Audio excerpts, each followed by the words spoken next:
आज के दिन मेरे पूज्य पिताजी का स्वर्गवास हुआ था। यह तारीख, यह तिथि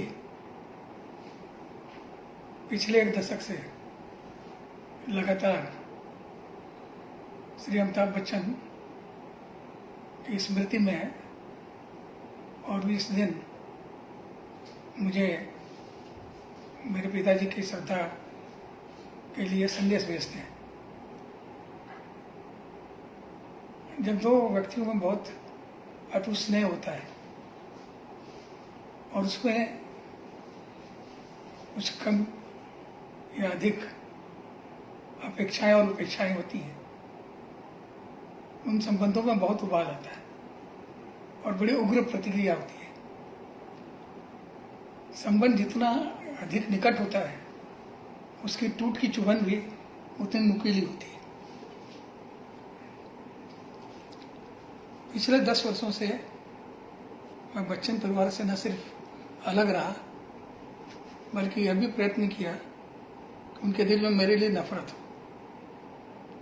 लेकिन आज अमिताभ बच्चन जी ने फिर मेरे पिताजी का सुमिरन किया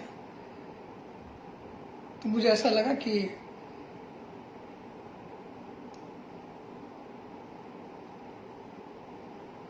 इसी सिंगापुर में 10 साल पहले गुर्दे की बीमारी के लिए मैं और अम्मी जी लगभग 2 महीने तक साथ रहे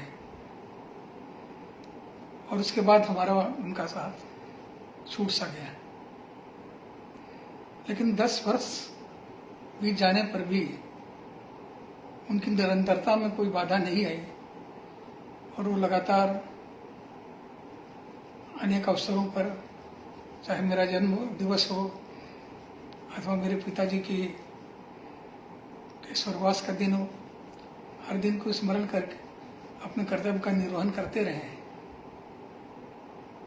तो मुझे लगता है कि मैंने भी अनावश्यक रूप से ज्यादा उग्रता दिखाई। 60 से ऊपर जीवन की संध्या होती है और एक बार फिर मैं जिंदगी और मौत की चुनौती के बीच से गुजर रहा। मुझे लगता है कि सार्वजनिक रूप से मुझे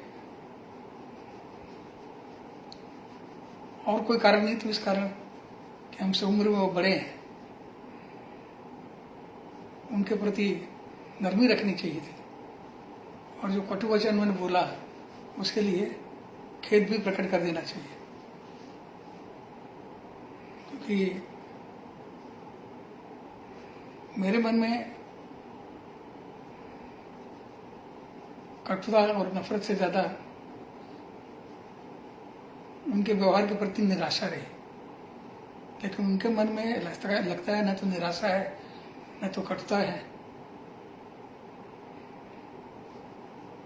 बल्कि कोई न कोई भाव है।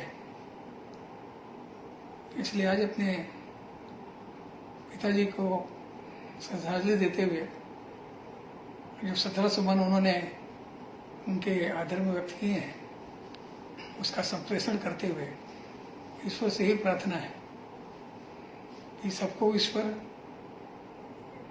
उनके कर्मों के अनुसार यथोचित न्याय दे और ये हमें ये सब ईश्वर को छोड़ना चाहिए बजाय इसके कि हम ईश्वर के कामकाज में खुद दखल दें।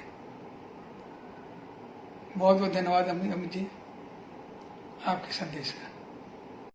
सिंगापुर से मैं अमर सिंह बोल रहा हूँ। रुग्ण हूँ,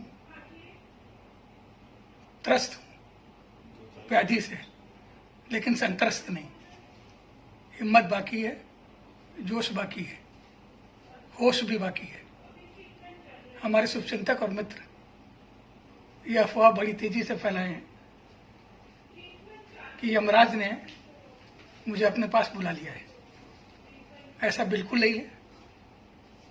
मेरा इलाज चल रहा है और मां भगवती की इच्छा हुई तो अपनी शल्य चिकित्सा के उपरांत शीघ्रातिशीघ्र दुगनी ताकत से मैं वापस आऊंगा। और आप लोगों के बीच में सदैव की भांति जैसा भी हूँ, जो भी हूँ, आपका हूँ, अच्छा हूँ तो, बुरा हूँ तो, अपनी चिर परिचित शैली, प्रथा और परंपरा के अनुकूल जैसे अब तक जीवन जिया है आगे भी जीऊंगा। और हाँ, हमारे वो तमाम मित्र जो हमारे मृत्यु की कामना कर रहे हैं, वे कामना छोड़ दें। हरदम मृत्यु हमारे द्वार को खटखटाती है। एक बार हवाई जहाज से गिर गया था तो भी यमराज ने स्वीकार नहीं किया। झांसी में 10 साल पहले भी गुर्दा का प्रत्यारोपण हुआ, फिर भी लौट किया गया। 12-13 दिन तक मिडिल ईस्ट में वेंटिलेटर में रह करके मौत से लड़के आ गया। उन तमाम अवसरों के मुकाबले अब की बार तो बिल्कुल स्वस्थ हूँ, बिल्कुल सचेतन हूँ। और हमारे डॉक्टर कहते हैं कि हमारा मस्तिष्क किसी 10 साल के बच्चे से ज़्यादा उर्वरक है। फिर भी अपने सारे शुभेच्छुओं को जो हमारी मृत्यु की खबर वो बुरी तरह से फैला रहे हैं, प्रसारित कर रहे हैं, कोटि कोटि धन्यवाद।